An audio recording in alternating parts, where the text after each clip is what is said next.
Bonjour à tous et soyez les bienvenus à la deuxième séance webcast 2021 de la communauté Cisco en français. Je m'appelle Jimena Sainz et je suis la modératrice pour la langue française. Nous sommes ravis de vous voir si nombreux à participer au Community Live de ce mois-ci, dédié au sujet du Wi-Fi de nouvelle génération. Alors, tout au long de cette présentation, nous allons revoir en détail les dernières normes qui ont été incorporées, mais aussi leur impact dans l'architecture et les fonctionnalités avancées que vous pouvez utiliser.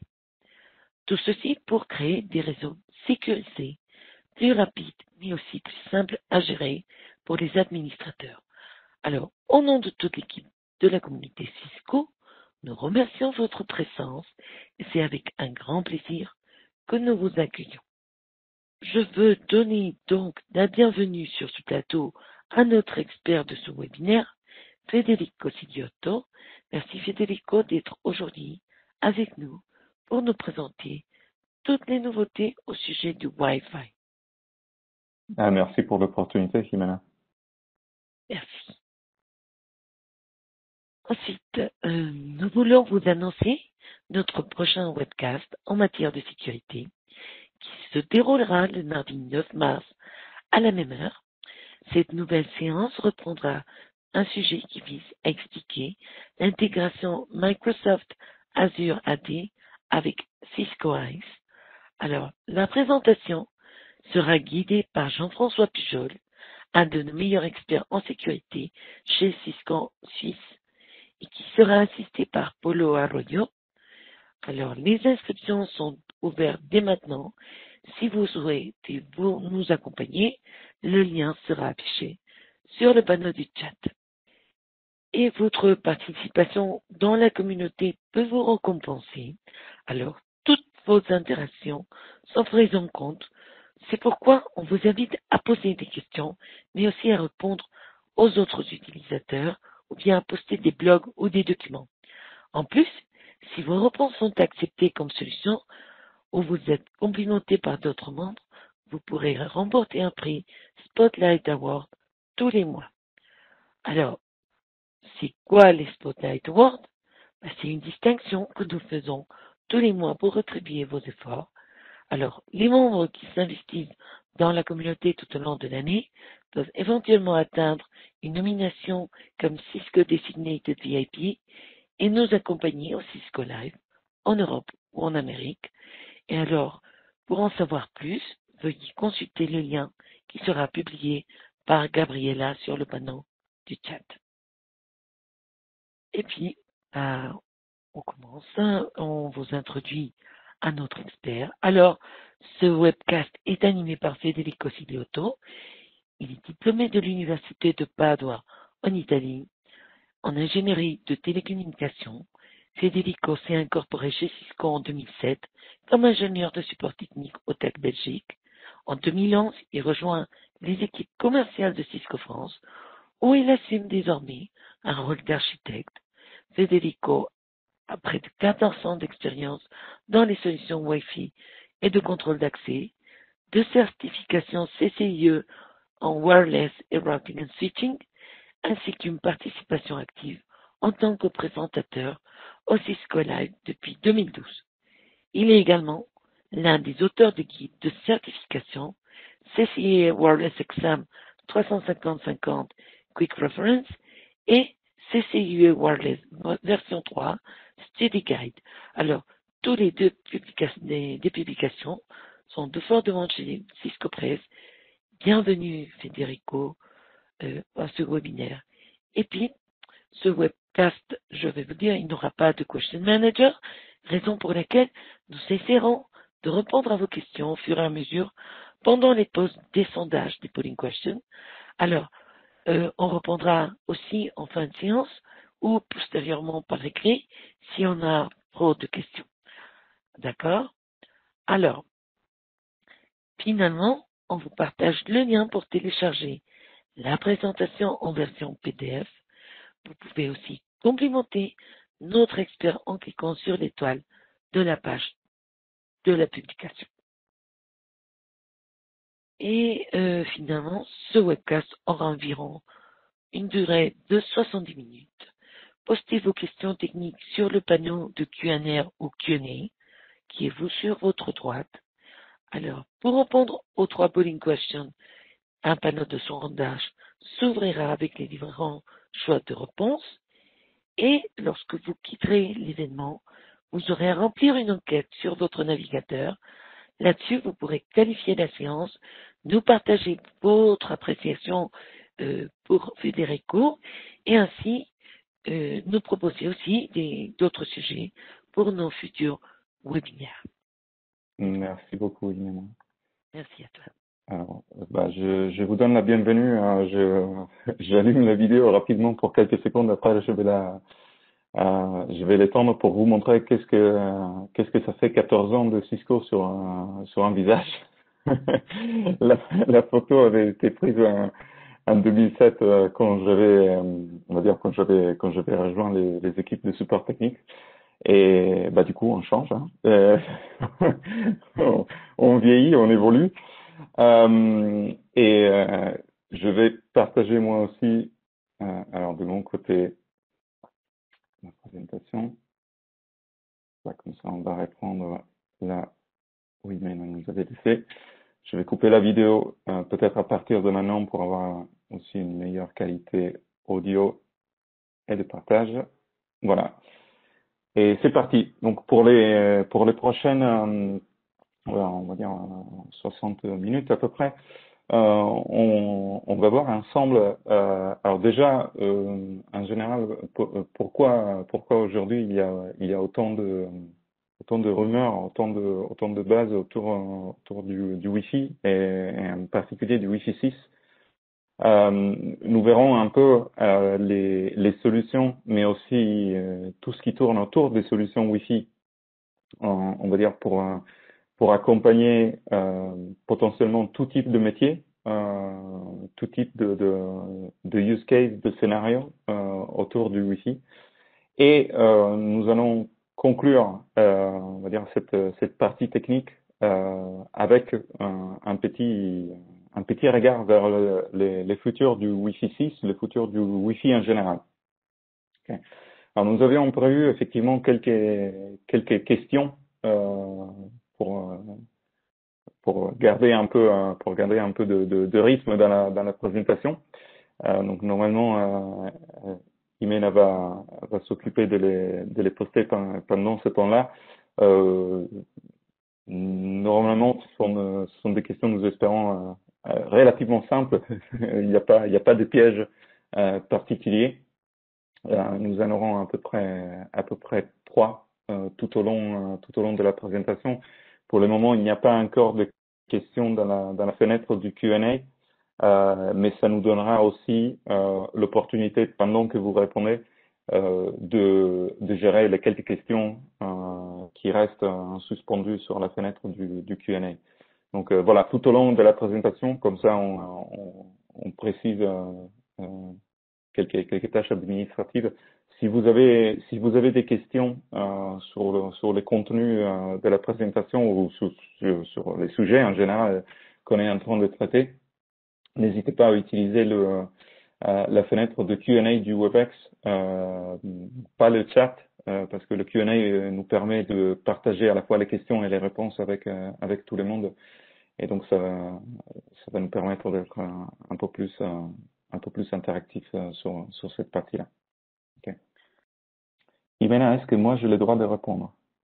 Oui, je pense que tu peux répondre. Hein. C'est pas interdit quand même. Non, bien sûr, tu peux répondre. Comme ça, je te confirme que l'outil marche correctement. Tu peux tester, sans souci. Merci. Mais sinon, tu peux continuer la présentation. Je pense que la plupart, ils ont déjà répondu. On a encore 60 personnes qui n'ont pas encore répondu. Alors, dépêchez-vous et on va fermer le sondage dans quelques minutes. Ok. Du coup, on laisse la question dans les sondages du WebEx, mais je vais avancer un peu avec la présentation. Oui, vas-y. Ouais. Alors d'abord effectivement, pourquoi ce besoin de faire un focus sur le Wi-Fi aujourd'hui? Pourquoi ça devient aussi important, on va dire dans les discussions euh, qu'on a avec vous, avec nos clients, avec nos partenaires aujourd'hui. Ben, en fait, on voit que ça devient un peu le moyen d'accès principal pour des besoins qui ont bien évolué par rapport à ce qu'on faisait hier avec les Wi-Fi, qui était une connexion, un moyen d'accès surtout réservé peut-être à quelques équipes spécifiques, pas forcément à tout le monde, voire même pas à des équipes, mais juste à quelques personnes. Aujourd'hui, c'est devenu en fait notre premier moyen d'accès pour utiliser tous les outils de travail comme les outils mis à part les emails bien évidemment, mais tout ce qui est aussi visioconférence aujourd'hui, par exemple, passe à travers le Wi-Fi. On a de plus en plus aussi d'objets connectés en Wi-Fi, des capteurs, tout ce qui est bien évidemment, on avait déjà des imprimantes ou des badgeuses, etc. Et on veut sécuriser tous ces objets-là. On veut sécuriser ces objets, on veut aussi faire cohabiter parfois les technologies Wi-Fi avec d'autres technologies radio comme le BLE, le Zigbee, le Thread, etc. Et on voit également qu'il y a beaucoup de questions autour du Wi-Fi versus, par exemple, les réseaux cellulaires. C'était 3G avec le 11N, 4G avec le 11AC. Aujourd'hui, on se pose souvent la question de la 5G versus les Wi-Fi 6. Donc, c'est une technologie qui, on va dire, est de plus en plus demandée justement comme premier moyen d'accès qu'on soit dans un environnement, par exemple, de la santé, de l'hôtellerie, dans les hotspots publics, dans différents secteurs d'industrie, le retail ou tout simplement les bureaux d'aujourd'hui qui commencent à devenir des bureaux en ce que l'on appelle Wi-Fi first. On ne fait pas trop ce que l'on appelle du Wi-Fi only, dans le sens où on élimine pas forcément les ports Ethernet d'un bureau, mais en tout cas, on se positionne comme le Wi-Fi en tant que moyen de connexion principal. Et justement, pour que le Wi-Fi devienne le premier moyen d'accès au réseau, ben en fait, il faut qu'il soit performant, fiable, parfois aussi simple à utiliser. Et dans tout ça, le dernier standard de 802.11ax, qui a été renommé, dont la certification, pardon, a été appelée Wi-Fi 6 par les Wi-Fi Alliance, nous permet effectivement d'aller vers cette fiabilité, ces débits augmentés, l'efficience spectrale en général, que auquel on va dire on était habitué avec les réseaux filaires. Avec les Wi-Fi 6, avec on va dire les débits augmentés du Wi-Fi 6, l'efficience spectrale du Wi-Fi 6, il y a eu en parallèle presque l'arrivée également de la technologie 5G sur les réseaux cellulaires. Et d'où la question, est-ce que ça a du sens continuer avec les Wi-Fi vu que les réseaux cellulaires avec on va dire la nouvelle génération 5G vont avoir également des débits augmentés.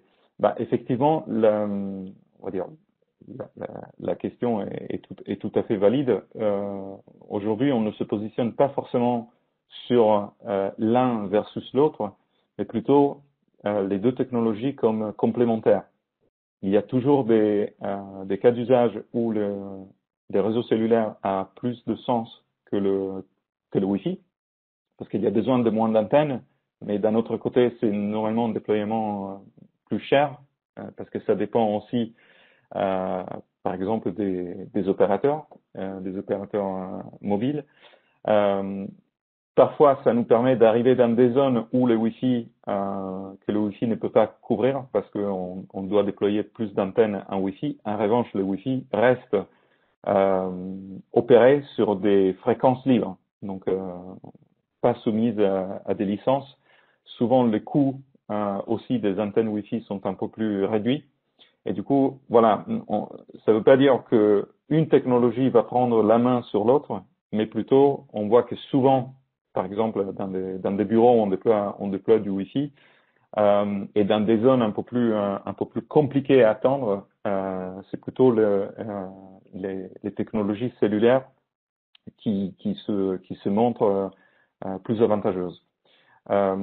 Mais juste pour rassurer un peu, c'est pas forcément l'un ou l'autre, c'est parfois l'un et l'autre de manière complémentaire. Okay. En restant sur la partie purement Wi-Fi, en fait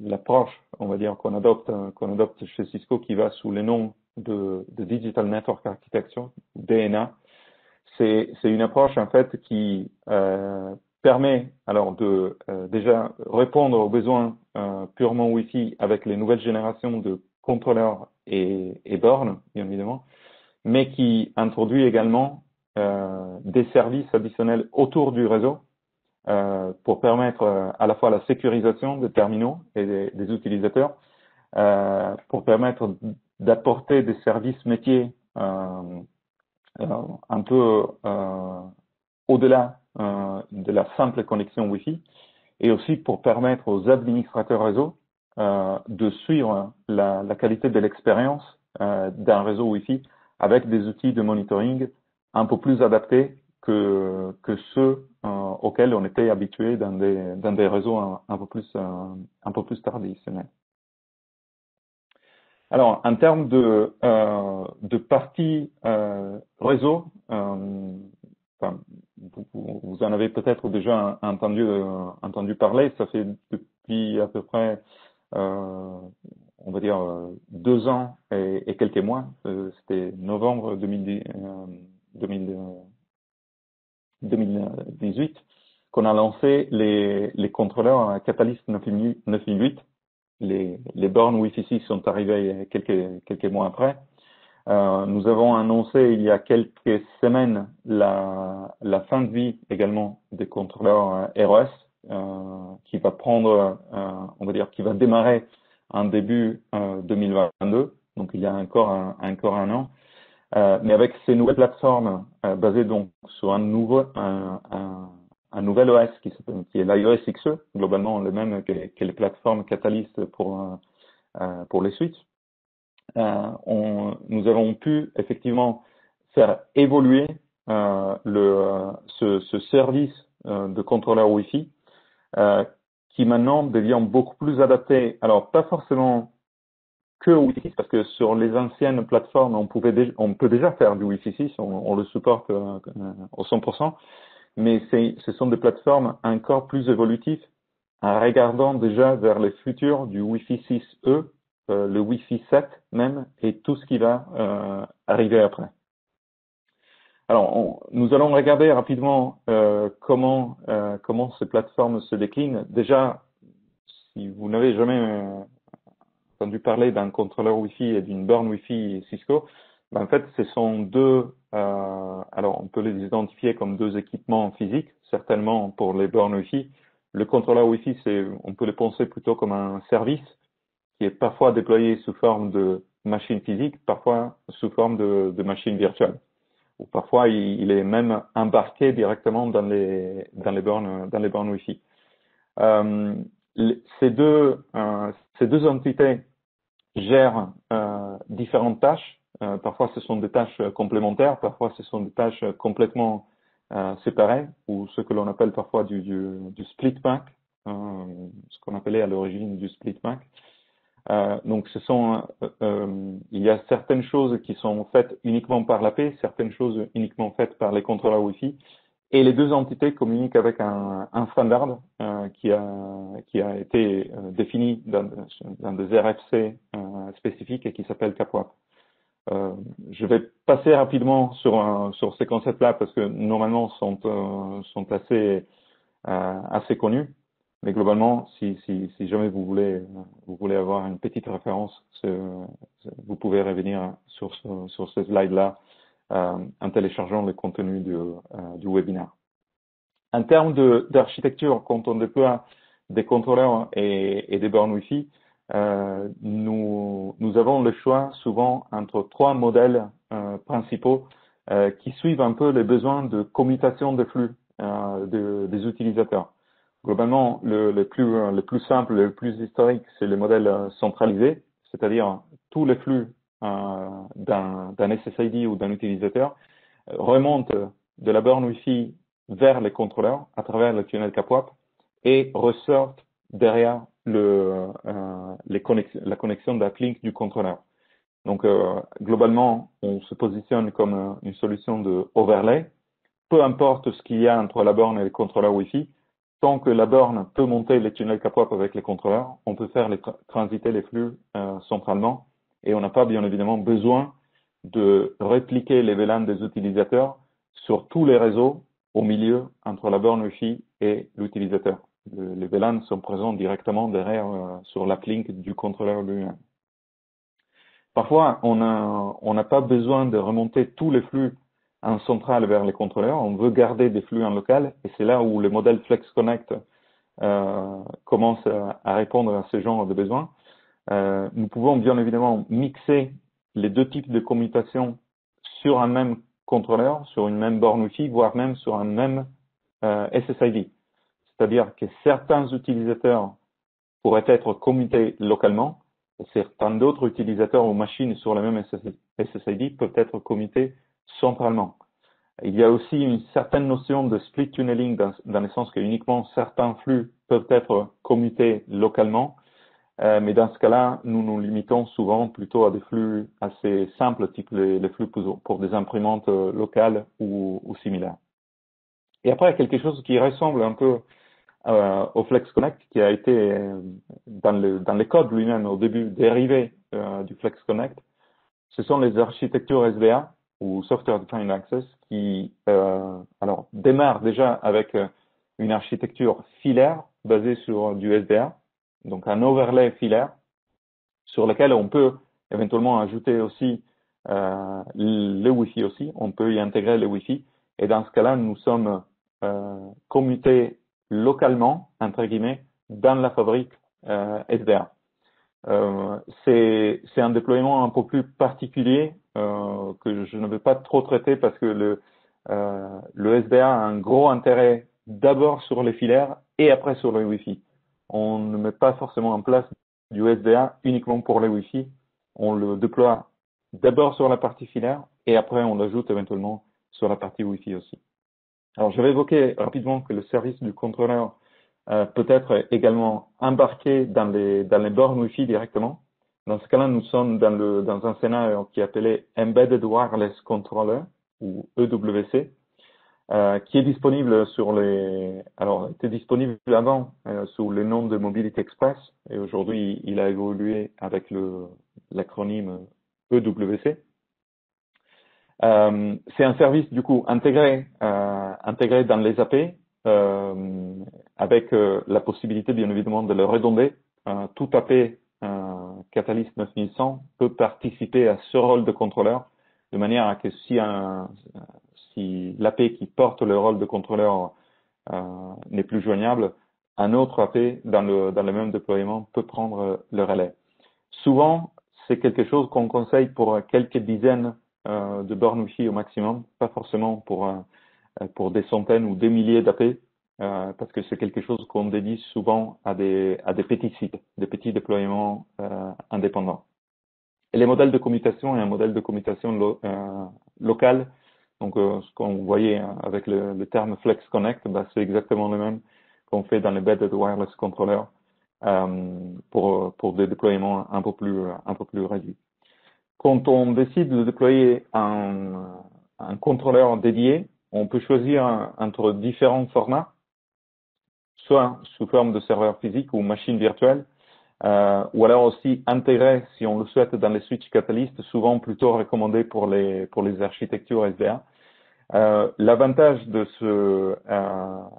on va dire, de ces différentes options de déploiement, c'est que peu importe le modèle de contrôleur qu'on choisit, un petit contrôleur physique, le 988-L, une machine virtuelle, ou même un très grand contrôleur 988-80, les fonctions restent exactement les mêmes. Il n'y a pas trop de questions à se poser sur le fait qu'une fonction soit supportée sur un format plutôt qu'un autre. On supporte toutes les fonctions, les mêmes fonctions sur les différents modèles. On va dire, la question principale qu'on se pose pour choisir un modèle plutôt qu'un autre, c'est le nombre de bornes Wi-Fi à supporter, le nombre de clients et éventuellement les débits à supporter dans les cas des flux centralisés. Okay. Après, bien sûr, on peut avoir des préférences entre un format virtualisé plutôt qu'un format physique, mais on va dire on ne risque pas de sacrifier des fonctionnalités si on fait un choix plutôt qu'un autre. Quand on déploie des contrôleurs Wi-Fi, on a aussi des options de tunnelisation vers d'autres contrôleurs. Souvent alors on l'utilise souvent dans des réseaux guest, mais en tant que tel, la fonction n'est pas, alors c'est pas du tout obligatoire. Et en plus, cette fonctionnalité de ancrage des flux data vers un autre contrôleur, c'était quelque chose qui à l'origine avait été codé pour les scénarios de roaming plutôt que pour les scénarios de guest. Sauf que vu la facilité de retunneliser les flux vers un autre point de présence sur les réseaux qui est notre contrôleur ancre, qu'on peut déployer par exemple dans une DMZ où un firewall peut on va dire filtrer le trafic invité.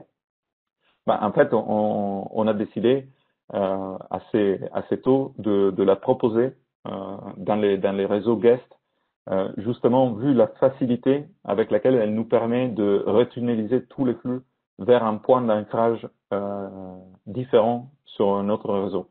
On peut utiliser d'autres techniques de tunnelisation si l'on préfère. On peut se réfère à des capacités sur les réseaux filaires pour tunneliser les flux du GRE, de l'MPLS ou autres techniques encore. C'est une option en plus qu'on a, par exemple, quand on déploie des réseaux invités. En termes de redondance des contrôleurs Wi-Fi, parce qu'on l'a vu, comme ça devient notre premier moyen d'accès sur les réseaux, il faut qu'il soit fiable. Donc, il faut que si nos flux transitent à travers les contrôleurs, ce service de contrôleur soit disponible tous les temps. Et là, pour redonder du coup le service de contrôleur Wi-Fi, nous avons deux options.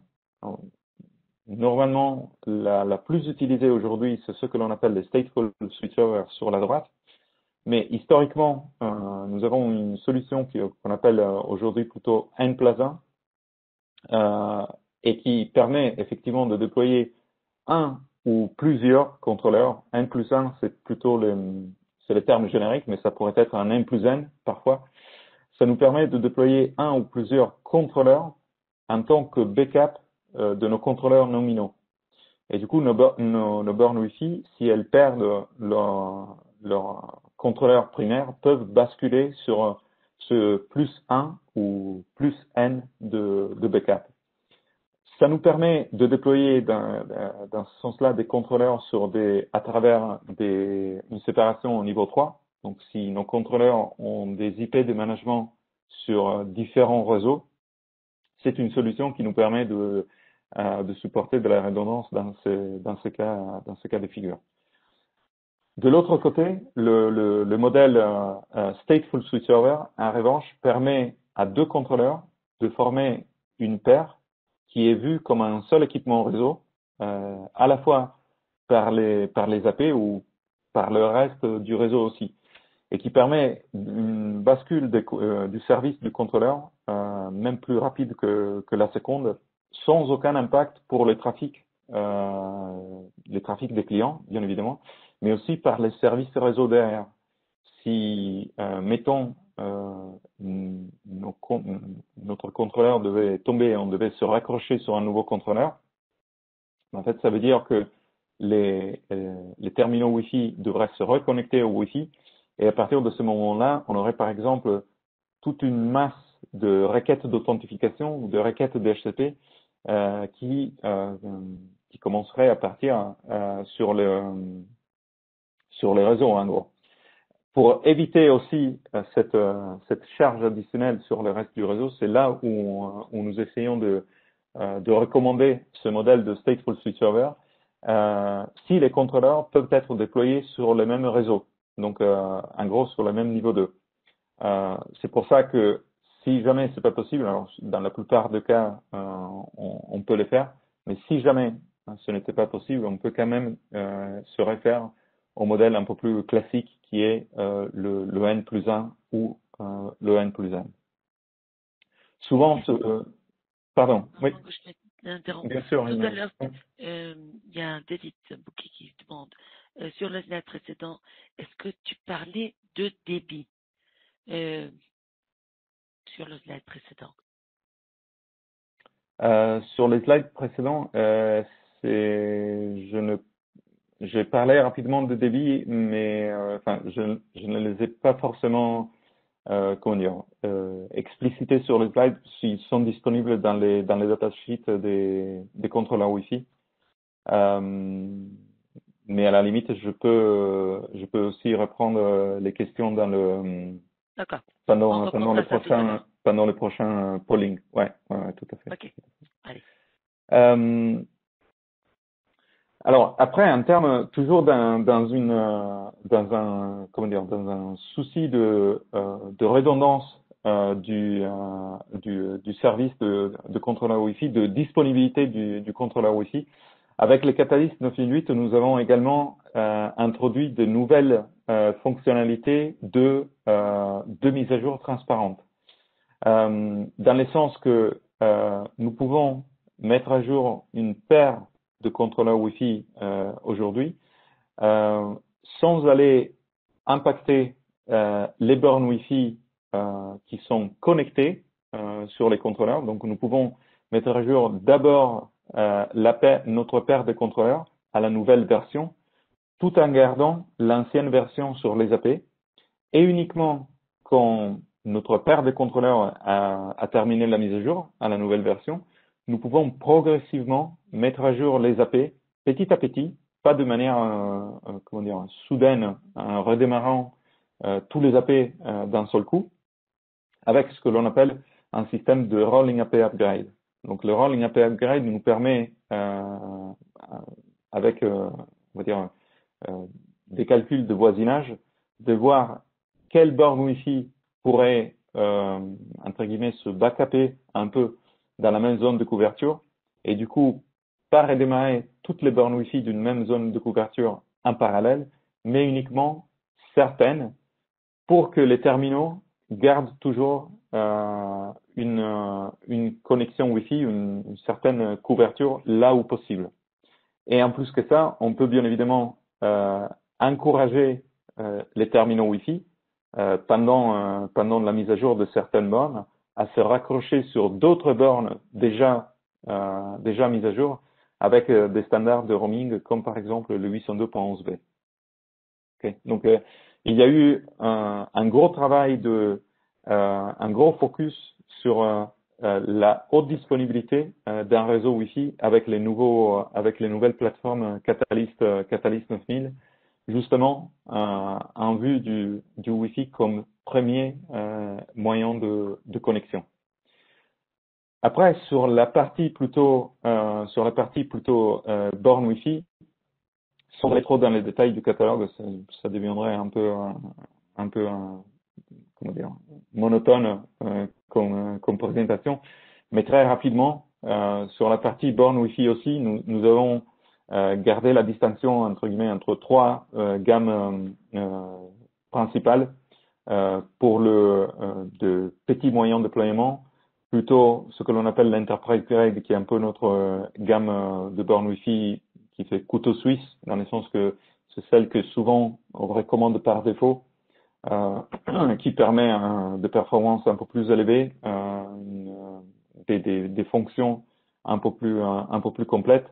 Et après, on a bien évidemment une gamme aussi comment dire, de très haut niveau pour des déploiements un peu plus critiques, un peu plus denses parfois. Comment dire, l'objectif de sortir de nouvelles gammes de bornes Wi-Fi n'était pas forcément de supporter du Wi-Fi 6.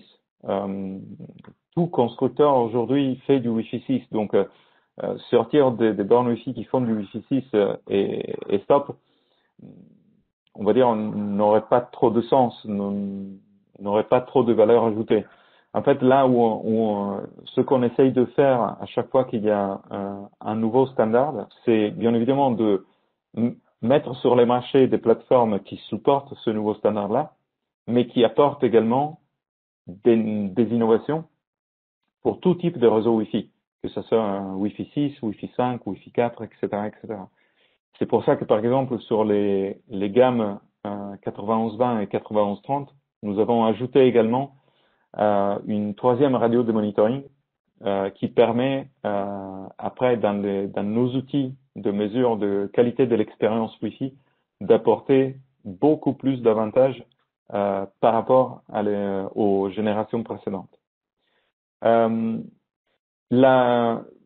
Les petits modèles, on va dire, d'entrée de gamme ne sont pas forcément aussi petits que ça, aussi négligeables que ça, parce qu'en fait, avec ces plateformes, même si d'entrée de gamme, en termes de débit ou d'autres fonctionnalités, nous pouvons apporter des solutions aussi orientées, par exemple, vers le travail à distance, ce qui devient d'autant plus important dans la période actuelle, mais qui existait déjà de toute manière depuis des années et des années, et qui permet effectivement de déployer des bornes Wi-Fi sur des sites distants, avec l'accès à une interface graphique pour configurer des SSID personnels, mais tout en pouvant piloter ces bornes-là comme on ferait pour d'autres bornes aussi, et de diffuser par exemple un SSID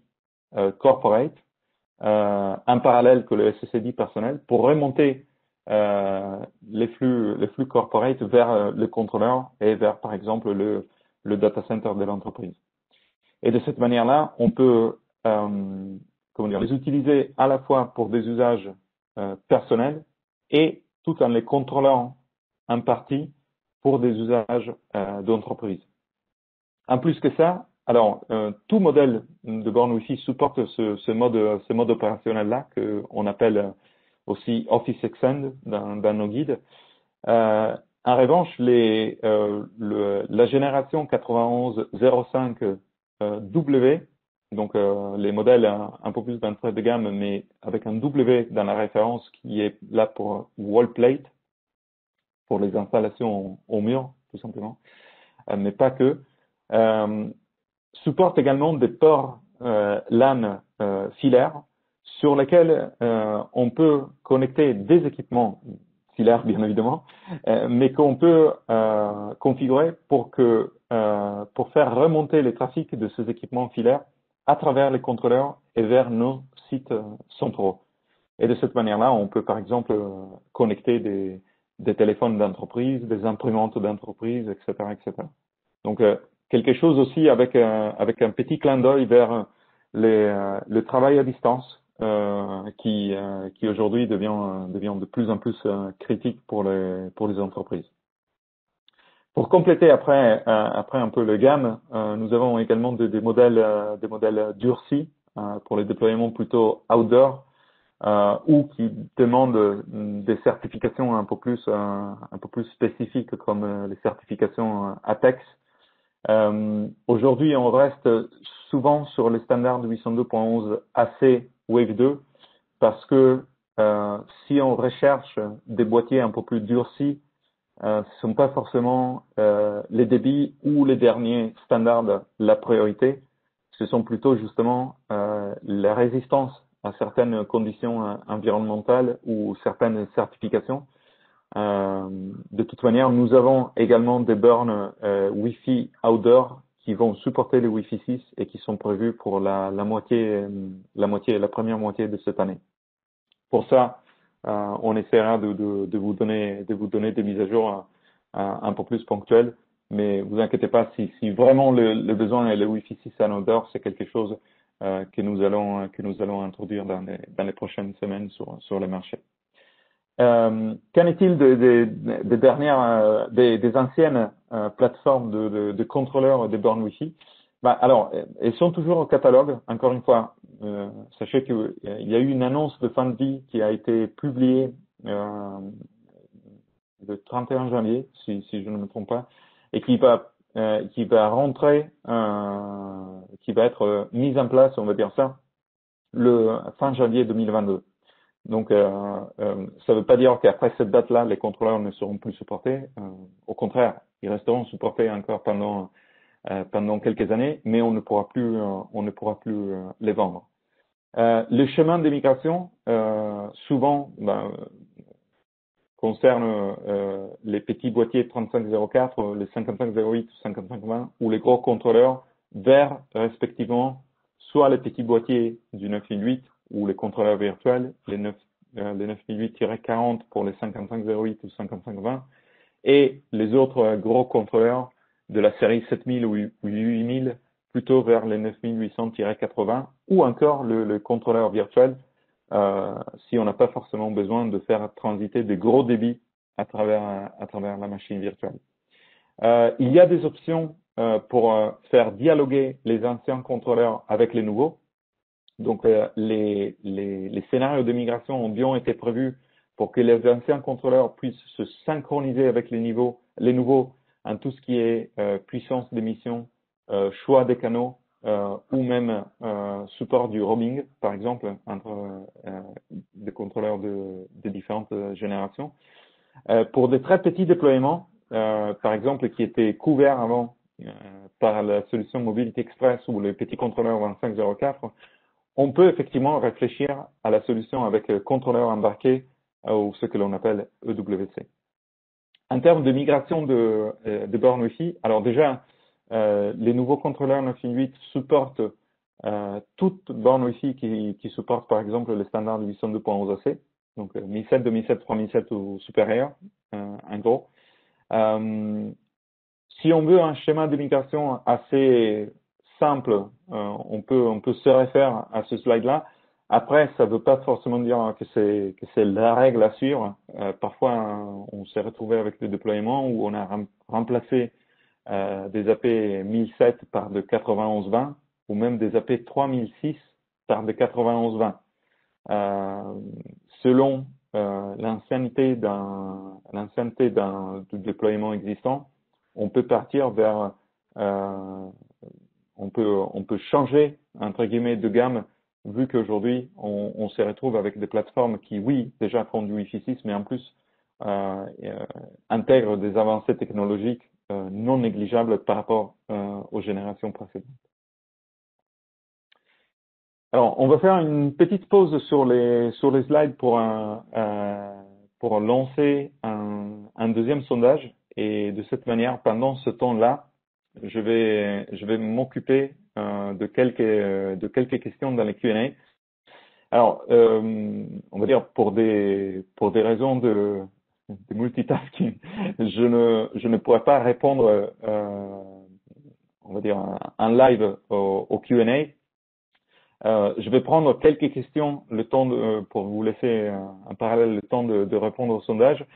Et de toute manière, je vais rester connecté après la fin de la présentation pour répondre aux questions du Q&A par écrit que je n'aurais pas pu adresser pendant la présentation. Je vais les prendre dans l'ordre qu'elles ont été posées. Il y a une question de Sylvie qui demande si l'embedded wireless controller peut être déployé un backup d'un contrôleur central ou sinon un autonome, un remplacement d'un contrôleur central. Alors, un backup d'un contrôleur central, non. L'embedded wireless controller, dans le sens, techniquement, techniquement, oui, ça pourrait être fait, mais en fait, non, on ne le recommande pas parce que on va dire, pour ne pas trop rentrer dans des conflits comment dire, de modèles de commutation du trafic ou de certaines fonctionnalités, il vaut mieux utiliser le Embedded Wireless Controller uniquement pour des petits déploiements indépendants. L'autre question, un remplacement d'un contrôleur central. Euh, Peut-être, pourquoi pas, si on avait un ancien contrôleur 2504, par exemple, le EWC peut tout à fait reprendre la taille, par exemple, d'un réseau. Après, voilà, encore une fois, un backup d'un contrôleur central, non. C'est quelque chose que carrément on ne recommande pas.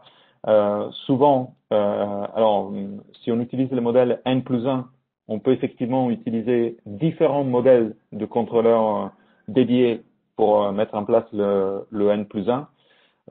Souvent, on recommande le même modèle pour ne pas trop se prendre la tête en termes de est-ce que mon backup va réussir à supporter le même nombre d'AP que mon contrôleur primaire, etc.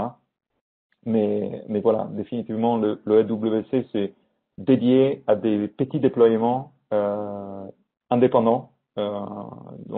Après, quand on commence à avoir plusieurs sites, plusieurs petits sites à droite à gauche, ce qui a beaucoup plus de sens, c'est de déployer un contrôleur centralisé qui gère ces petits sites-là avec les modes,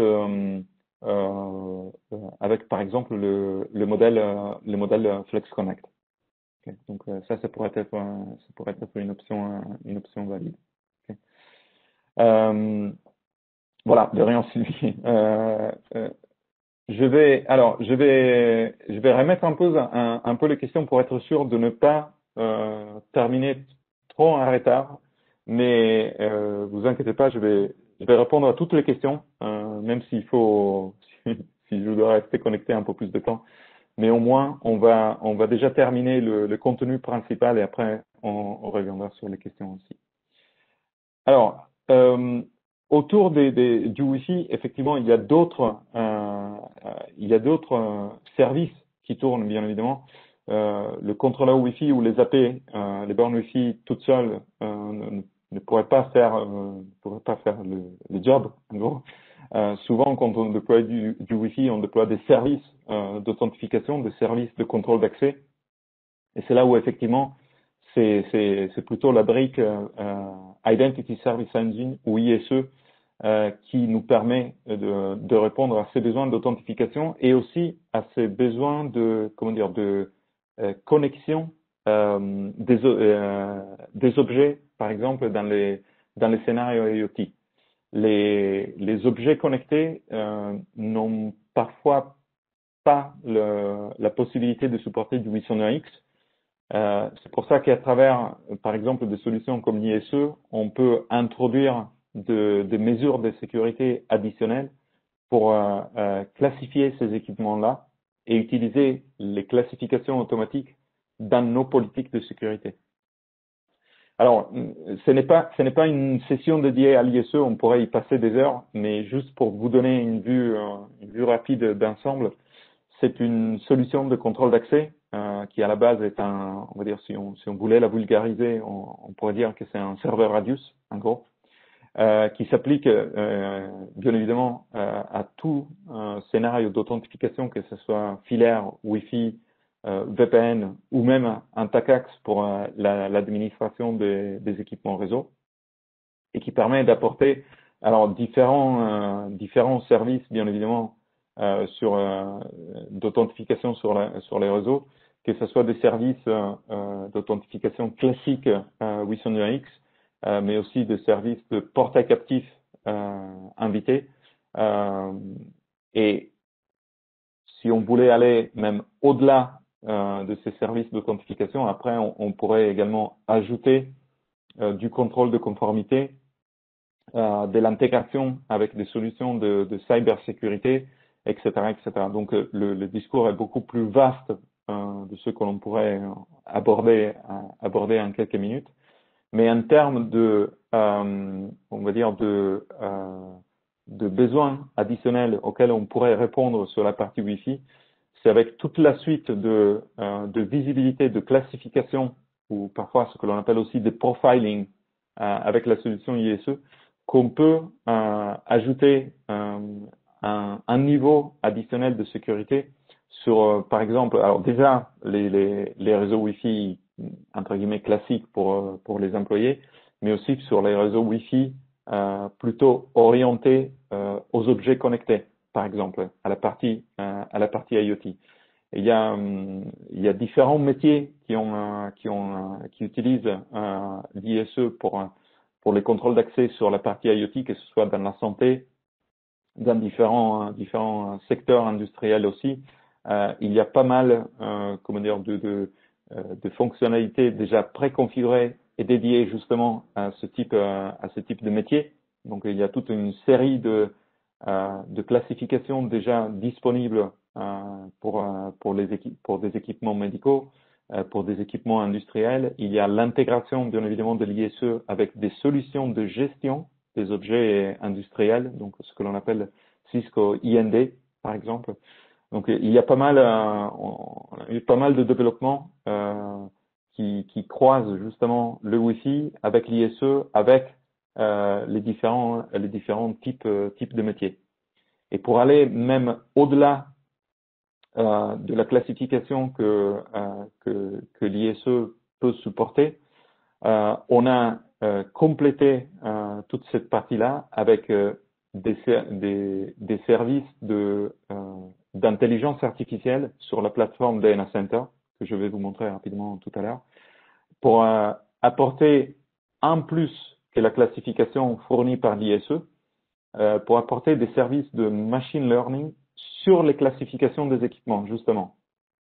C'est quelque chose qu'on peut ajouter de manière optionnelle, c'est pas du tout obligatoire, qui peut nous permettre de compléter la classification faite par l'ISE. Alors, pourquoi ajouter ce service de classification sur DNA Center? Parce qu'en fait, si on veut essayer d'appliquer de la classification à des environnements qui changent souvent, parfois tous les jours, bah là, on a besoin d'un service de classification un peu plus dynamique et du coup d'une puissance de calcul de la classification qu'un équipement sur site, que ce soit l'ISE ou le DNA Center, ne pourrait pas forcément supporter. Et du coup, en fait, on commence à introduire des services de profiling, de classification dans les clouds, ou en gros des services de machine learning et intelligence artificielle, pour apporter une classification que l'on appelle un peu plus sous stéroïdes, on va dire ça, et qui n'est pas forcément la classification d'une imprimante, d'un téléphone ou même d'une badgeuse. Ce genre de choses, on peut le faire tout à fait avec l'ISE. Mais si on commence à se retrouver dans un environnement où d'un jour à l'autre, on va par exemple introduire un moniteur cardiaque d'un hôpital à un autre, on va le bouger. On n'avait jamais vu ce moniteur cardiaque avant et c'est d'une marque qui n'est pas forcément une marque d'équipement réseau un peu plus classique, mais quelque chose d'un peu plus exotique. Là, si on se retrouve avec ce genre d'environnement qui change de manière assez périodique et soudaine, il nous faut des services de classification un peu plus poussés. Et c'est pour ça que là, on essaye d'apporter ce genre de puissance de classification avec des services cloud, des services qui sont alimentés alors par la visibilité applicative embarquée dans les plateformes Catalyst, alors que ce soit des switches Catalyst ou des contrôleurs Catalyst, qui fournissent ces informations, qui remontent des informations vers le service cloud, qui lui effectue la classification et renvoie le résultat de la classification vers le data center et l'ISE, qui ensuite peut appliquer de nouvelles politiques sur les réseaux. Alors, C'est disponible bien évidemment sur les plateformes Catalyst, mais aussi ça peut être supporté sur tout autre type de réseau Cisco ou non Cisco, si on introduit un serveur dédié qui permet de remonter ces flux de reconnaissance applicative. Je ne vais pas trop on va dire, me concentrer sur cette partie-là parce qu'on sort un peu du chemin Wi-Fi avec ces sujets. Mais en tout cas, voilà, si vous êtes intéressé, revenez vers vos équipes commerciales Cisco qui après peuvent vous mettre en relation avec un collègue pour éventuellement faire un approfondissement de tous ces sujets-là.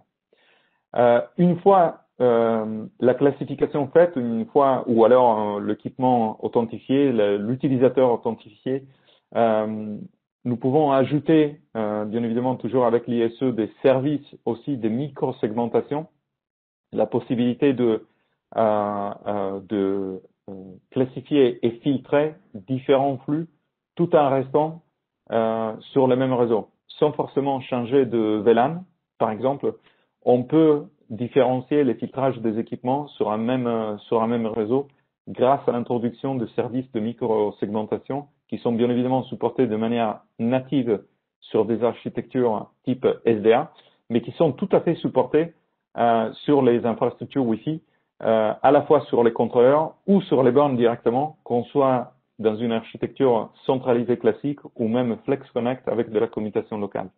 Donc, des services de microsegmentation qui après sont, on va dire, applicables à tout type d'architecture Wi-Fi qu'on a vu tout à l'heure, centralisée, Flex Connect ou SDA aussi, tout en gardant la brique ISE au cœur, on va dire, de ce service de contrôle d'accès. Et pour terminer un peu le tour de table avec les services additionnels sur la partie Wi-Fi, nous avons bien évidemment des services métiers autour de la géolocalisation et toujours des objets connectés de l'IoT.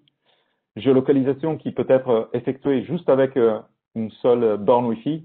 Alors, c'est pas forcément de la géolocalisation en termes de coordonnées sur un plan, mais ça peut être juste la notion de présence ou absence, bien sûr, sur le Wi-Fi, rien qu'avec une seule borne. Donc, sans aller forcément déployer un réseau Wi-Fi pour la géolocalisation, pour obtenir des coordonnées XY, déjà, notre architecture Wi-Fi peut nous donner des statistiques sur la présence des utilisateurs, le temps de présence, la variation de tout ce temps de présence, le fait qu'un utilisateur soit connecté ou pas, donc les taux d'utilisation de notre Wi-Fi par exemple.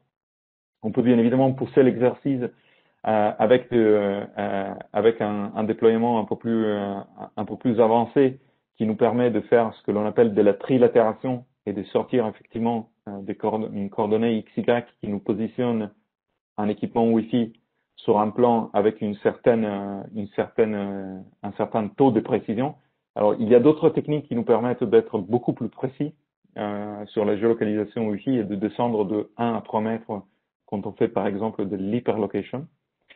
Et on va dire la plateforme qui fait tous ces calculs de géolocalisation et qui permet de les partager, bien sûr, avec des outils de monitoring Cisco ou même TIA, c'est une plateforme on-premise qu'on appelle CMX, ou alors l'équivalent, mais plutôt comme service dans le cloud, qui s'appelle DNSpace, et qui est alors une plateforme qui ne fait pas que de la géolocalisation. Il y a d'autres services aussi, mais globalement qui a été d'abord pensé comme le successeur de CMX, mais dans le cloud. Donc, pour tous les clients qui souhaitent rester sur un service on-premise, on a toujours CMX. Si on veut le déployer plutôt dans le cloud pour des raisons de scaling ou autre, on a la solution DNSpace. Solution DNSpace qui ajoute beaucoup d'autres choses outre que la géolocalisation, des portails captifs, des services aussi de connexion automatique au réseau Wi-Fi justement pour faire cette transition de la 5G au Wi-Fi qui vont sous le nom de Open Roaming, qui est une réutilisation, si vous voulez, d'une ancienne certification qui s'appelle Hotspot 2.0. C'est une espèce de successeur. Alors, encore une fois, dans les temps impartis, on n'a pas forcément le temps de tout couvrir, mais j'essaye de vous laisser à chaque fois avec des références. Alors, on a, comment dire, produit quelques vidéos didactiques sur YouTube. Il y en a une dédiée sur l'open roaming, mais après, je vous donnerai aussi les coordonnées pour d'autres vidéos aussi sur d'autres sujets qu'on ne peut pas forcément aujourd'hui développer dans tous les détails. Plateforme de Space qui nous permet également de déverrouiller des services, on va dire, plutôt orientés IoT sur les bornes Catalyst 9100 et notamment de services de gateway BLE pour supporter bien sûr la géolocalisation aussi sur des technologies Bluetooth par exemple, ou la possibilité également de paramétrer certains réglages sur des solutions BLE tierces, okay, donc pas forcément que sur les bornes Wi-Fi Cisco. Tout ça avec, on va dire, un regard vers justement le management des objets connectés, que ce soit Wi-Fi ou même BLE, des services de géolocalisation qui tournent autour du Wi-Fi, mais aussi du BLE aussi. La gestion des espaces de travail qui devient de plus en plus importante aujourd'hui. Et justement, c'est là où nous avons introduit un peu plus de fonctionnalités dans la plateforme Dana Space pour surveiller, par exemple, le taux de fréquentation des locaux dans cette période, surveiller un peu la croissance, le trend dans les temps, vérifier que ça ne dépasse pas certains seuils, etc., etc. Okay. Donc, il y a pas mal de choses qui tournent autour de la plateforme de Naspace. L'objectif aujourd'hui, c'était de faire un petit, on va dire, tour des tables. Et avant de passer sur on va dire un peu la solution de monitoring aussi, je vais m'arrêter quelques secondes pour le troisième sondage, je pense le dernier aussi dans la présentation, et comme ça je vais saisir l'occasion pour répondre à une autre question dans le Q&A. Alors je continue toujours dans l'ordre. Hein. Vous continuez à poser les questions, même si j'en prends juste une ou deux à l'oral. À la fin, je vais quand même y répondre par écrit à toutes les autres. Intra avait demandé à partir de combien d'AP il faut commencer à utiliser un contrôleur physique ou virtuel. En fait, il n'y a pas de règle, dans le sens que tout modèle de contrôleur 9.8 peut être utilisé même avec un seul AP. Donc, après, c'est pas souvent le cas, mais par absurde, pour donner l'exemple le plus absurde, on pourrait utiliser un 9800-80 avec un seul AP. Et donc, il n'y a pas vraiment de limites techniques.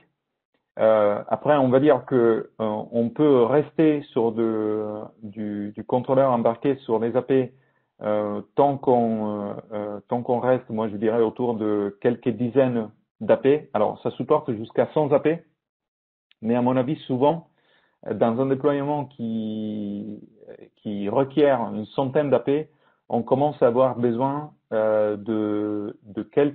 d'organiser un peu les AP par groupe, et chose qui peut être faite plutôt avec un vrai contrôleur dédié.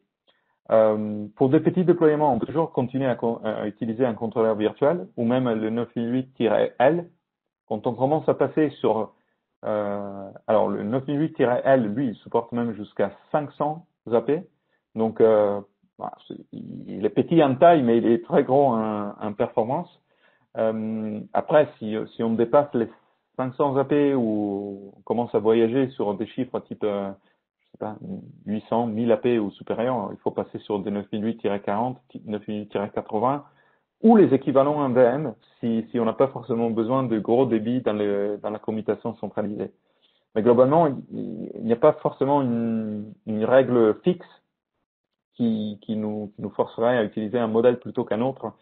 Et encore une fois, on se retrouve parfois dans des cas où on doit supporter juste 100 ou 200 AP. Donc techniquement, un 908-L suffirait. En revanche, ces 100 ou 200 AP sont utilisés par un centre de recherche qui doit faire transiter des flux vidéo avec des très très hauts débits. Et donc du coup, même si on se retrouve juste avec une centaine d'AP à déployer, ben, on a tendance à choisir un contrôleur type 988-40 ou 80 pour supporter justement 40 ou 80 gigabits par seconde de débit incentralisé. Donc il faut faire un choix par rapport au nombre d'AP, au nombre de clients à supporter et également au débit que l'on souhaite supporter. Alors, je vais continuer, je vais vous laisser répondre avec le calme à la question de polling dans le WebEx. Je vais continuer avec vers la dernière partie, on va dire, de la présentation, pour aborder aussi toute la suite d'outils de monitoring qui tournent autour du Wi-Fi, parce que avoir un bon réseau Wi-Fi, c'est la base. En revanche, avoir quelque chose qui nous permet également de surveiller que ce réseau marche correctement et que parfois que peut-être que ça ne soit pas forcément la faute du Wi-Fi si quelque chose dans la chaîne de connexion échoue, bah c'est très important aussi aujourd'hui. De plus en plus, nous avons le réflexe, par exemple, quand nous n'arrivons pas à télécharger les emails ou à accéder à un site ou à placer un appel voix sur IP, bah, nous avons le réflexe de dire tout de suite que le Wi-Fi ne marche pas. Alors que derrière, bah, oui, il y a le Wi-Fi, mais il y a aussi l'authentification, l'obtention d'une adresse IP par DHCP, l'accès au serveur mail ou au serveur de téléphonie, etc., etc. Et si une de ces briques-là commence à échouer, ben justement, en tant qu'utilisateur, on a un peu le réflexe de dire, ben oui, c'est la faute du Wi-Fi. Mais comment surveiller effectivement que ça ne soit pas la faute du Wi-Fi? Comment éventuellement même isoler la phase de connexion pendant laquelle le problème survient? Ben en fait, c'est là que l'outil de monitoring que nous on appelle DNS Center a tout son intérêt. Cet outil nous permet de collecter des informations depuis plusieurs sources. Alors, le réseau, parce que ça c'est un peu la manière classique de faire, on l'a fait depuis toujours, donc on continue à le faire parce que c'est quand même une source de données très utile. En revanche, on a ajouté également des données en provenance directement de terminaux Wi-Fi. Certains constructeurs de terminaux Wi-Fi, comme Apple ou Samsung, permettent de remonter des informations sur comment le terminal voit les réseaux. Et avec ces informations-là, par exemple, nous pouvons dire si un terminal est dans les bonnes conditions pour faire du roaming, s'il s'est déconnecté, ben pourquoi, par exemple, il s'est déconnecté, etc., etc. Alors, pour le moment, c'est quelque chose que Apple et Samsung uniquement ont intégré. Normalement, il devrait y avoir d'autres constructeurs comme Intel, par exemple, qui devraient s'ajouter, on va dire, au groupe. Et sinon, on pourrait également déployer des sondes Wi-Fi qui peuvent se connecter à notre réseau Wi-Fi comme tout autre terminal. Si c'est le réseau Wi-Fi d'entreprise, on peut télécharger un certificat pour qu'elle s'authentifie comme un vrai employé, par exemple. Et une fois connectée au Wi-Fi, ces sondes, bah, elles commencent à sonder le réseau justement. Elles commencent à faire des tests sur les réseaux pour éventuellement nous remonter quelle phase de connexion présenterait des problèmes. Est-ce qu'elle commence à avoir une dégradation du signal? Est-ce que l'authentification commence à ne plus marcher? Est-ce qu'elle n'arrive plus à obtenir une adresse IP? Tout ça, ils peuvent le remonter toujours vers l'outil de monitoring DNS Center et du coup nous donner une sorte de mètre de comparaison avec ce que les terminaux nominaux ou les employés, nos utilisateurs finaux en gros, sont en train de vivre sur les réseaux Wi-Fi. Et du coup, on se retrouve par exemple avec une façon de pouvoir comparer rapidement si la problématique d'un utilisateur, c'est quelque chose de généralisé qui est, par exemple, vu aussi par nos sondes ou pas. Et donc nous dire, oui, là, il y a un problème plutôt Wi-Fi, ou alors, effectivement, on voit qu'il y a un problème de disponibilité du serveur mail, par exemple, donc c'est normal que tel utilisateur n'aille pas pu accéder, par exemple, à ces emails. Et on complète tout ça également avec des services d'intelligence artificielle qui nous permettent de, en gros, déterminer un comportement nominal du réseau. Et quand on commence à voir que le réseau, globalement, dévie de ce comportement nominal, nous pouvons essayer de mettre en relation cette déviation avec d'autres déviations encore sur les réseaux.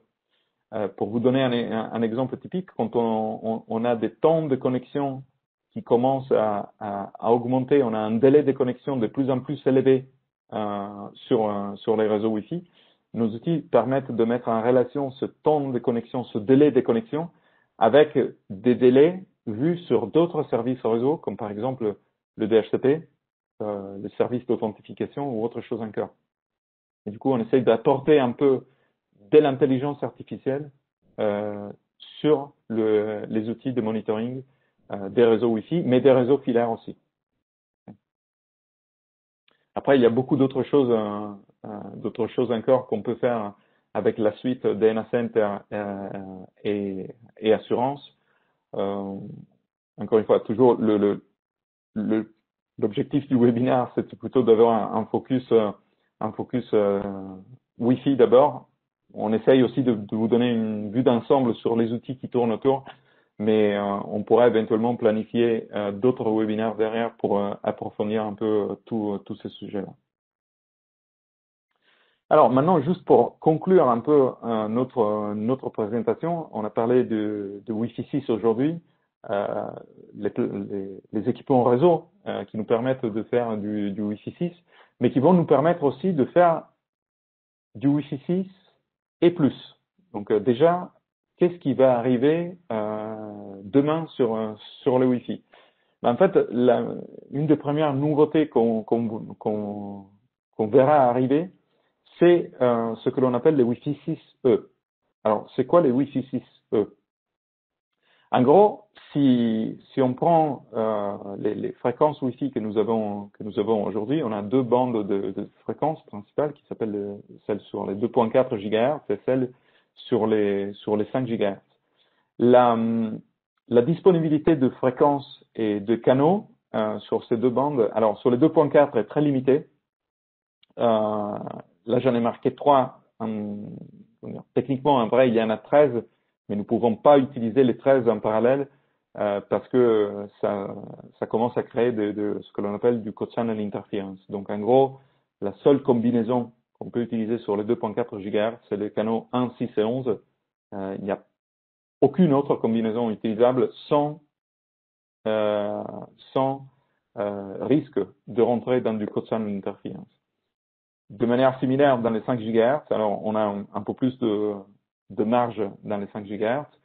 Nous sommes limités à un peu plus de canaux, mais qui ne nous permettent pas forcément de faire des énormes agrégations de canaux, par exemple à 160 MHz.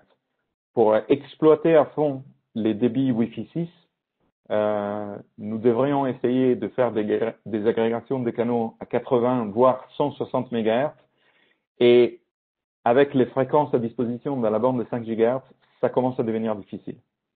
C'est pour ça que récemment, l'organisme en charge de certifier l'utilisation des fréquences radio aux US, donc le FCC, alors récemment, ça fait presque un an maintenant, a libéré un groupe de fréquences sur la bande de 6 GHz, fréquences qui seront utilisées pour uniquement la norme Wi-Fi 6 ou supérieure. Donc, des nouveaux équipements Wi-Fi sur les marchés pourront éventuellement utiliser une bande sur les 6 GHz additionnelle qui ne sera pas utilisée par des standards précédents. Et du coup, le Wi-Fi Alliance a décidé de certifier le Wi-Fi 6 sur cette nouvelle bande de fréquence comme le Wi-Fi 6E. Alors, pour le moment, on va dire, on en est encore au début. Les tout premiers, il y a quelques cartes Wi-Fi qui commencent à être produites pour marcher sur la bande de 6 GHz. Souvent, la certification finale à un FCC est déjà là. À un ETSI, ça devrait arriver, mais globalement, la certification globale Wi-Fi 6E devrait être lancée de manière conjointe entre FCC et ETSI, donc entre les deux domaines principaux qui sont utilisés, l'un principalement aux US et dans d'autres pays aussi, et l'autre ETSI plutôt en Europe et d'autres pays encore. En quelques mots, juste pour vous donner une idée de quoi on parle sur ces nouvelles fréquences, on va pouvoir utiliser, on va dire, une liste de canaux beaucoup plus étendue de ce qu'on avait sur les 5 GHz. Donc on parle d'une soixantaine de nouveaux canaux à 20 MHz, 59 pour être plus précis. Et du coup, avec un tel ajout de canaux, on pourra avoir beaucoup plus de combinaisons à 40 MHz, à 80 MHz ou même justement à 160 MHz. Donc on aura beaucoup plus de possibilités d'agréger les canaux à 160 MHz. Alors déjà à 80 MHz, c'est un bon gain, et de monter au débit justement Wi-Fi 6. Jusqu'à maintenant, quand on reste en Wi-Fi 6 aujourd'hui sur les 5 GHz, faire des agrégations à 160 MHz n'a strictement aucun sens. Parfois même 80 MHz, c'est pas vraiment faisable dans la vraie vie.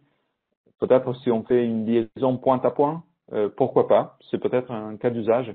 Mais sinon, quand on se retrouve dans un environnement bureautique, hotspot ou autre, on reste souvent sur des largeurs entre 40 et 80 MHz, mais pas plus.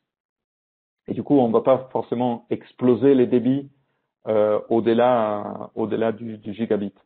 En revanche, quand on pourra utiliser plusieurs combinaisons de canaux à 160 MHz et des techniques de modulation Wi-Fi 6, ben là, effectivement, on pourrait dépasser facilement le gigabit par seconde en Wi-Fi et avoir et déverrouiller vraiment la prochaine vitesse, en gros, sur le Wi-Fi. Alors, dans les domaines ETSI, normalement, on attend encore la confirmation finale sur quelles fréquences pourront être réellement utilisées. Il y a déjà certaines prédictions qui disent que ça va pas être forcément le même nombre que ce qui a été approuvé par l'OFCC, mais en tout cas, ça sera toujours beaucoup mieux de ce qu'on peut faire aujourd'hui juste avec le 5 GHz. Alors, nous continuons effectivement à rester concentrés déjà aujourd'hui sur le Wi-Fi 6. Bien sûr, dès que le Wi-Fi 6E sera disponible, nous aurons de nouveautés là-dessus. Ça n'a pas... Alors, parce que la question se pose, eh bien, du coup, est-ce qu'on attend le Wi-Fi 6E alors, pour utiliser une petite blague, on va dire s'il faut changer les frigos, il faut le changer. On peut toujours attendre un modèle de frigo de prochaine génération, mais quand on commence à attendre trop et on utilise un frigo qui n'est plus adapté, qui ne marche plus, la nourriture va pourrir. Donc on peut toujours attendre la prochaine génération, mais ça n'a pas trop de sens de faire trop traîner des réseaux qui ont besoin d'un refresh. Et aussi, quand il y a un nouveau standard, il y a bien sûr le support sur l'infrastructure, mais il faut qu'il y ait le support sur les terminaux aussi. Donc le temps que le Wi-Fi 6E s'installe à la fois sur les infrastructures et les terminaux, il faudra probablement attendre encore un petit moment. Donc le Wi-Fi 6 aujourd'hui, ça a tout son sens. Il faut toujours garder l'esprit ouvert vers, bien sûr, ce qui va arriver après. Mais déjà aujourd'hui, le Wi-Fi 6 a tout son sens et il y a déjà beaucoup de choses qu'on peut faire en plus avec le Wi-Fi 6 et à côté du Wi-Fi 6 aussi avec toutes les fonctionnalités qu'on a dans les nouvelles plateformes. Alors, je vous laisse juste avec quelques références sur des ressources, à la fois des articles qu'on crée sur un blog Cisco, des vidéos didactiques sur pas mal de sujets que j'ai évoqués mais que je n'ai pas forcément pu traiter pour des questions de temps. Déjà le Wi-Fi 6, si vous voulez plus de détails techniques sur comment la norme en tant que telle marche, la norme Wi-Fi 6E aussi, comment elle marche, etc.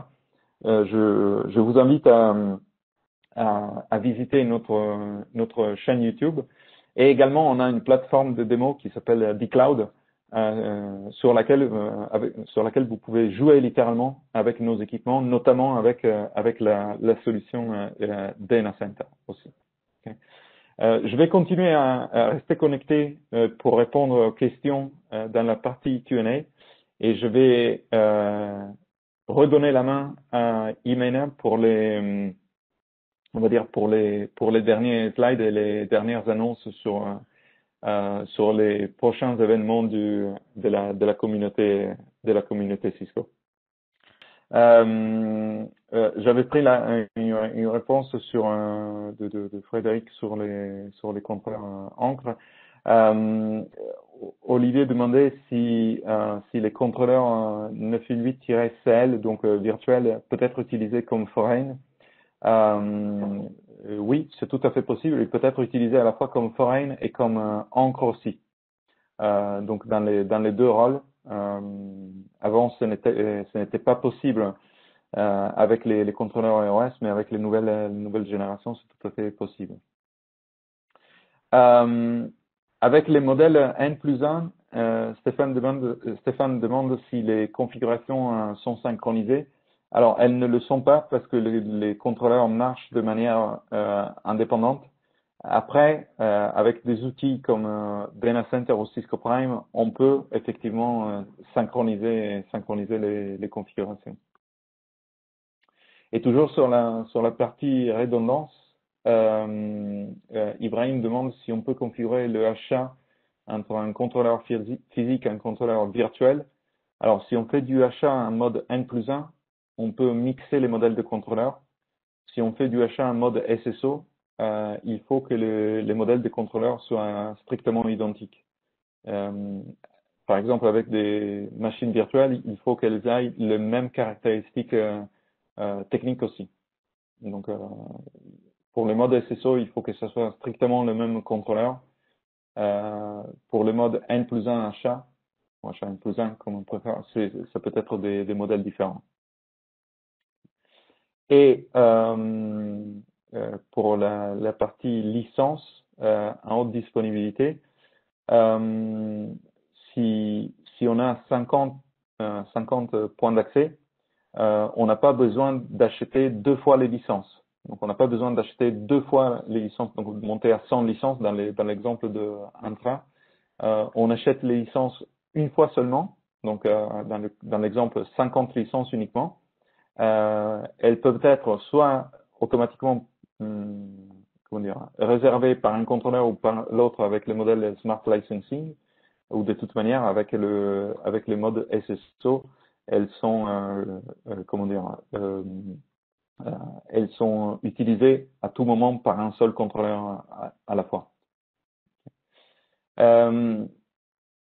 Patrick nous demande si les AP Wi-Fi 6 sont compatibles avec les anciens contrôleurs ROS. Donc la réponse est oui. Les contrôleurs ROS de la gamme 3504, 5520 ou 8540, à partir de la version, alors, techniquement 8.9, mais nous on recommande la 8.10 aujourd'hui. Donc ces contrôleurs d'ancienne génération peuvent supporter des bornes Wi-Fi 6. Alors, quand est-ce qu'on envisage de sortir des AP Wi-Fi 6E? Ça, c'est pas encore nous n'avons pas encore de date, le plus tôt possible, mais ça dépend aussi de la, comment dire, de la certification Wi-Fi 6 et de quand il y aura, comment dire, de, de lignes guides plus claires sur cette certification-là. Mais en tout cas, dès que possible, en gros. Après, alors, si je pense, Jimena, qu'on peut partager le Oui, format PowerPoint de la présentation, il n'y a aucun souci, oui, avec tout le monde d'ailleurs. Euh, d'accord. si, parce que je voyais la question dans la Q&A aussi.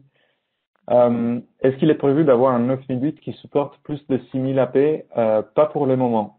Pour le moment, 6000 AP, on voit que c'est la limite la plus souvent demandée. On n'a pas trop de demandes au-delà et on a pas mal d'options pour aller au-delà des 6000 AP avec un peu plus de contrôleurs sans forcément démultiplier trop les contrôleurs.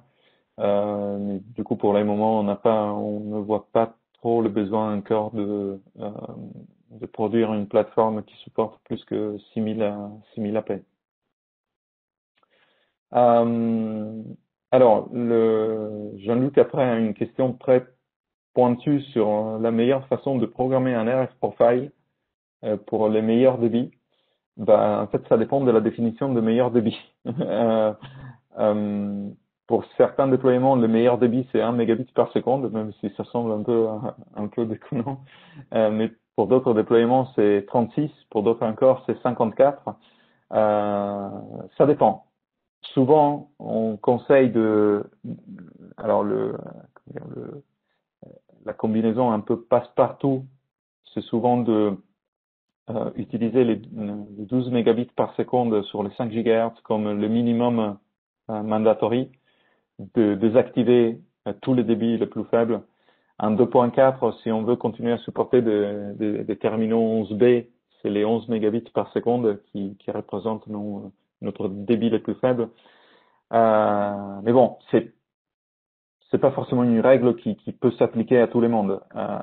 Ça dépend ce que ce que ce qu'un déploiement requiert en termes de meilleur débit en fait. Euh, il y avait une question de Michel sur la solution Remote Workers. Si on peut élaborer un peu sur au niveau de l'architecture. En fait, c'est une architecture tout simplement avec un contrôleur et des bornes. Donc, toute borne Wi-Fi peut être utilisée pour la solution Remote Worker. Tout modèle de contrôleur 9008 aussi, virtuel ou physique. Après, les gammes plutôt 9105W, ce sont celles qui intègrent les ports filaires. Si on veut éventuellement faire remonter du trafic filaire à travers les contrôleurs vers un site central. Ok, Alors, si tu veux ouais, une question en plus, et puis ouais, on se je finit. réponds à la D'accord. dernière de Antra que je pense avait répondu, on va dire, à celle que j'avais répondu tout à l'heure.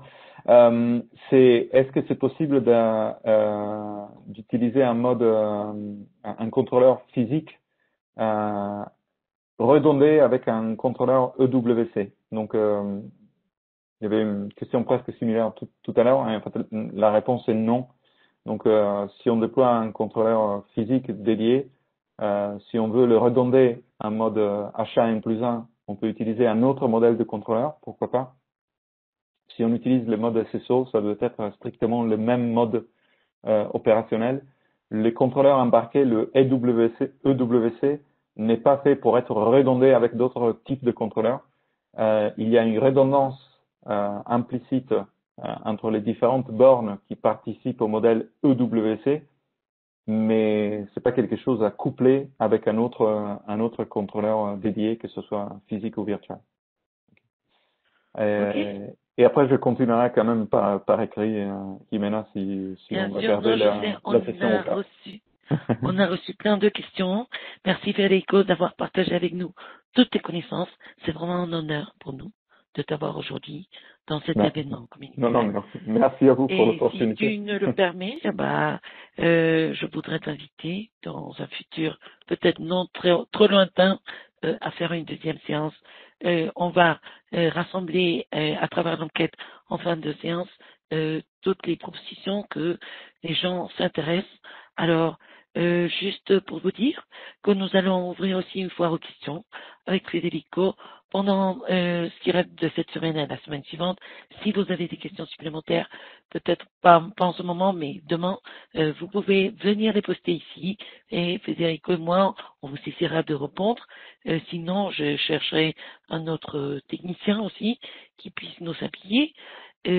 Vous avez le lien ici publié. Gabriela le partagera sur le panneau du chat.